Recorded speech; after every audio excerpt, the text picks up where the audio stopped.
Hi, and welcome to another episode of our NICU Parent Network Friday feature, where we get to shine the spotlight on one of our incredible members. Today, I am delighted to be joined by Andrea Hickson, who is the founder of NICU Alumni. Andrea is also the mom of two NICU babies. Andrea, thank you so much for being here. I'm so happy to have this time to chat with you. Thanks for having me. I'm excited to be here with you. So let's just start off right off the bat. What activated you? We've heard from some members where it was kind of this like just little whisper, nagging thing that just wouldn't go away. And Yeah. others, it was just like, I got to do something. I got to start now. Let's go. So tell me a little bit about you and, what motivated you to get started with starting NICU Alumni. Yeah. Well, I think for me, it was probably that slower growth. A seed was planted for me. Like you said, I have two NICU grads. And after my first daughter was born, she's 8 now. A little bit after that, um, I felt this seed planted of just like, it would be so cool if there was something that like helped families after they left the NICU, even just talking to them or giving some advice or something like that after the NICU.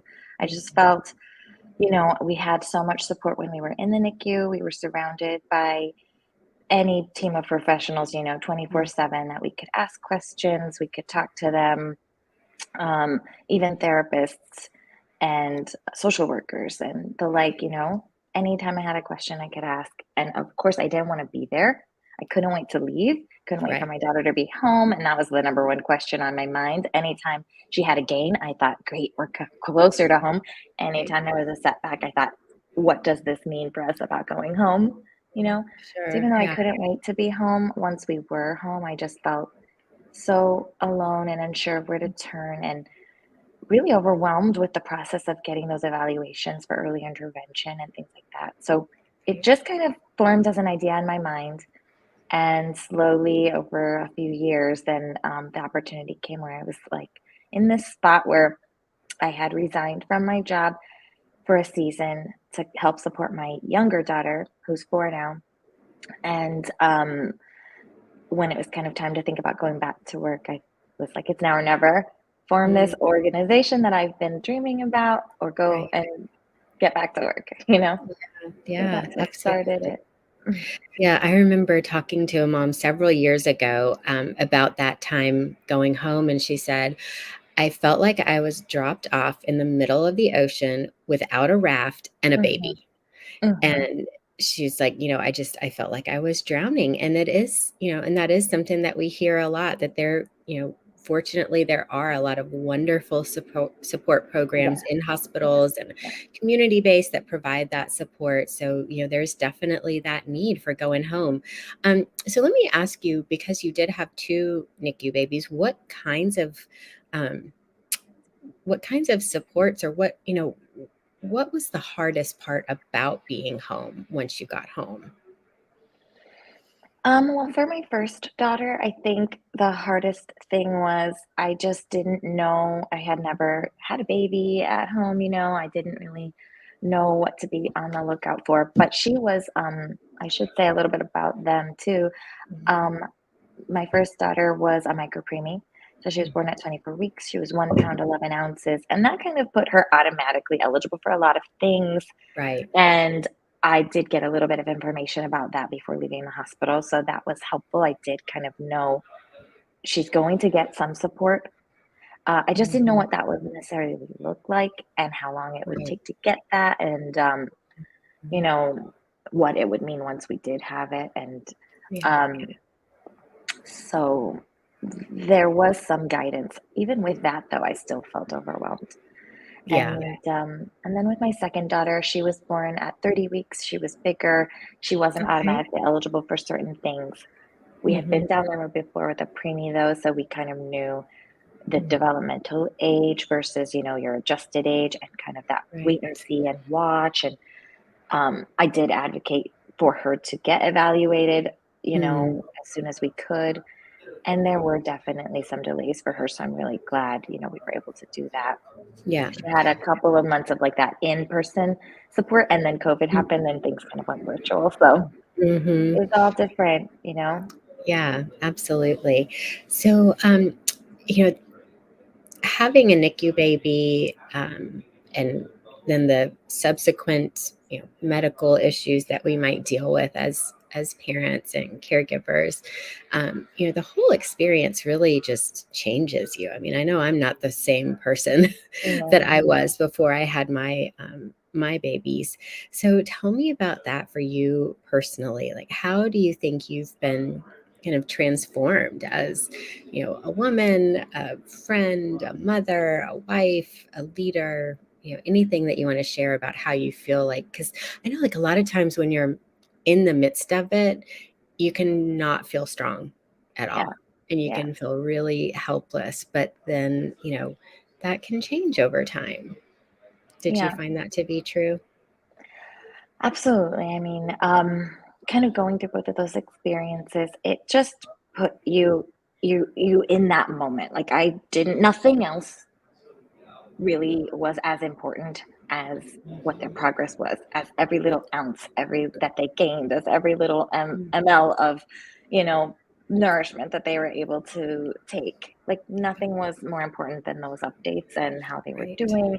It really put like a microscope on the moment in time, you know, Mhm. and um, and there's such big feelings that Mm. I experienced during that time, and I was really thankful that, you know, I had my partner, my husband with me throughout that time. We lived in New York City, so we weren't close to family. Our family's in South Florida. We're in Miami now. Mhm. Um, but we had a great community of friends that also surrounded us and through our church. So, you know, faith really became a big part of that journey too. I think I grew a Mm. lot there, you know, Yeah. to be honest. And Right. sometimes people would say, you know, I couldn't go through what you're going through, or you're so strong, or things like that. And I really didn't feel strong. You know, I felt Right. scared, vulnerable, um, worried, anxious, you know. And then Mhm. sometimes just peace and surrender to whatever might be happening in that moment and Mm. whatever their progress was or not progress. I mean, there were some really scary moments for each of them in their journeys. They both had very different NICU experiences, Mhm. um, but both had a lot of scary moments, you Yeah. know. Yeah. And I don't know. I think what that took for me, or what I've grown from that experience is like, um, my, um my experience of motherhood and parenting was kind of seen through the people that came before me, and, Mm. my sister-in-law for sure was one of those people that I kind of saw and admired how she was very welcoming of people coming into the life of her now as a mother, and like, I'm gonna still go everywhere with my baby, and I'm gonna let everybody love on my baby and hold my baby, and I'm not Right. this super protective person. And I thought, oh, when I'm a mom, that's how I want to be. Right. And then I had my 2 girls, and they were both so fragile, and it was just like, "Can you wash your hands? You can't touch my baby. You Yeah. can't come over. You're kind of sniffling, and you need to stay away." And that was, like, Right. so the opposite of what I wanted to be like. Mm. So, Yeah. I also kind of had to grow in, I am the best mom that I can be for these girls right now, and I'm gonna advocate for them even when it's an uncomfortable conversation, and I'm gonna shift even though it's different from the expectations I had, and we're Mm. just gonna try to take it one day at a time. Yeah. Yeah. And that could be a goal, is for us to be more, push myself out of that shell. It did help me kind of let go faster than, you know, I maybe wanted to, knowing and remembering this is different from what I wanted. This Mhm. isn't the, I didn't want to be scared and nervous all the time. So, okay, let me acknowledge that that's what I'm being right now.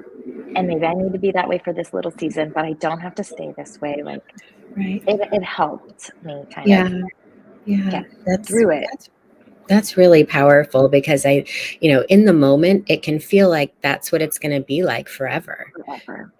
I mean, I remember, at moments thinking, I don't know if I can do this. Like, this is too hard. I can't Yeah, imagine life being like this forever and ever. forever. But you're right. It is a season. And it is, so important that you do acknowledge where you are in that moment and do try to remember that it is a moment, it is a season.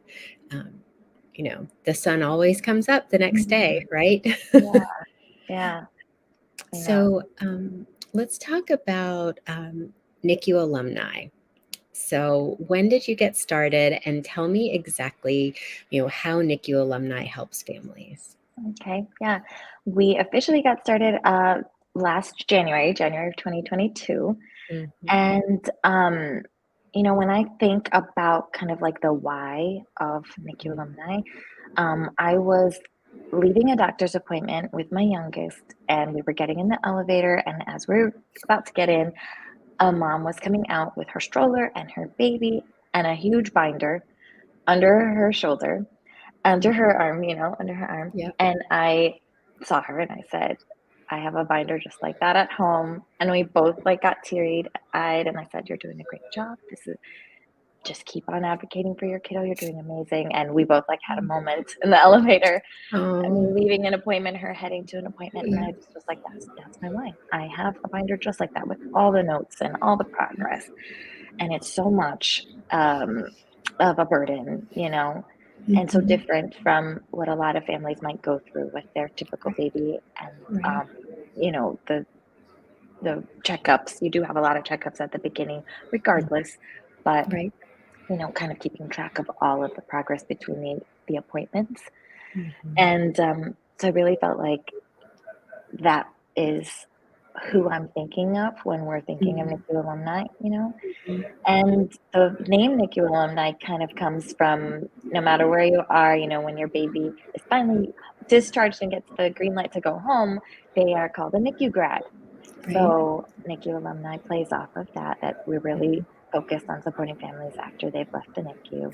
Mhm. And some of the things that we offer, we have an in-person parent support group that we have once a month in Miami. We've formed partnerships with area hospitals where we kind of share some materials like a NICU um, discharge checklist, Mhm. advice on a couple of things to keep in mind, which is no different from what, the nurses and doctors are already advising them on, but it just kind of puts it in a small reminder Right. form. Yeah, And something that's easy to digest. exactly. And sometimes when Reference. you're, at least from my experience, in the midst of that, you need to hear things a couple more times, not For just once. sure. So it's a Absolutely. helpful reminder. And we also have a podcast, which has Mhm. been so wonderful. It kind of every week or so, we get things out there. We share um, interviews with experts in the field, neonatologists, therapists, early intervention, nutritionists, and things like that. But then also families who have been there and they can share what their journey was like in the NICU, but then what it was like after, and maybe advice and helpful things like that and resources. Um, and Another thing that we do, which isn't so much focused for after, but it kind of ties in still, is when my daughters came home. They came home 4 days apart, 4 years apart, but 4 days apart in Oh, April. wow. So Mhm. April's a big celebratory time for us, and Yeah. we kind of mark that milestone of them coming home by taking Zaki hugs to the Mhm. NICU, and that's just a family tradition that we always had. And a Zaki hug is a comfort item that kind of simulates the hand and touch Mhm. of a parent, and we were given one for my first daughter when she was in the NICU, and it was so meaningful to us that then we Mhm. kind of carried that tradition forward every to That's recognize fantastic. the milestone of them coming home. So now we have that as a NICU alumni tradition too, and we're Oh, actually in wow. the midst of collecting those right now. Yeah. So that hopefully over the summer, then we can give those to a local NICU. That is fantastic. Yes, we are. We actually had Jamile on Yeah. recently to talk about kangaroo care awareness and Hmm. the Zaki hug, and I love that. I love to see that collaboration among Yeah. our members, and the fact that something like that was given to you and was so meaningful, and now you're able to kind of carry that on. That is Mhm. fantastic. And I do just want to go back to that. I mean, it was such a beautiful um, expression of just you saw that binder and you just knew, Mhm. Mhm. I mean, Yeah. as soon as you said binder, I was like, yep, I remember You mine. knew too. I knew exactly what you were talking about. And it Yeah. really is, it's that, that personal touch and that acknowledgement. I mean, I can't even imagine what it was like for that mom that you met, for you to speak up and to Yeah, say, I see you. And I yeah. think that, the fact that that's what you're doing through NICU Alumni is just absolutely beautiful and wonderful. Thank So you. you are local in Miami. Yeah. So Mhm. how can families find you, find your podcast, find your support group? What's the best way to get in touch with you? You could start at our website, NICUalumni.org. But then we also have Instagram, Facebook, and LinkedIn. And then the podcast is available anywhere you can listen to podcasts. It's on Apple, Spotify, Amazon. It's on all of those podcast channels. Yeah. So you And is can it check it called out. It's NICU just called Alumni? NICU Okay, Alumni. Hmm. great. Yeah, Wonderful. yeah. Well, that is about all the time we have, but I just want to see if there's anything else that you want to share, whether that's, an update or announcement coming up, or maybe just, some words of encouragement to a family who's about to take their baby home. Just anything that might be on your heart. Thank you. Well, I guess our big focus right now is the Zaki Hug collection. So that would be awesome if there's anybody out there that wants to support a family, that's in the NICU now. And as a way to celebrate the milestone of coming home, you can join us in that family tradition. But then just some words of encouragement. I think, celebrate the small milestones, those everyday things, and just take it that one day at a time. Try not to um, spiral into thinking about things from that like bigger what if Mm, mentality. right. Um, Sometimes, I mean, that's hard for me with my second daughter. She ended up at 20 months, she was diagnosed with cerebral palsy. And Mm, that was a really hard diagnosis. It wasn't unexpected because she did have a lot of delays, but it was still hard. And you can go into that grand thinking 20 years from now, what does that mean? mm, And so I just try to make the increment smaller. Think right. 20 days from now, think 20 minutes from now, Right. Hmm. instead of the 20 years. So that's an encouraging thing I could just say is try not to think in those bigger time frames in the worry. And if you can, just slice it down to smaller increments, and that'll help. Yeah, absolutely. Well, I can't think of a more perfect way to end. Thank you so much for being with us, Drea, and thank you so much for all that you do for families. You really are making a huge impact and a huge difference for so many people. Well, thank you, Keira. You as well. I'm so encouraged by you and so thankful for the NICU Parent Network. And just thank you for featuring us today. I appreciate it. Absolutely. Thanks so much.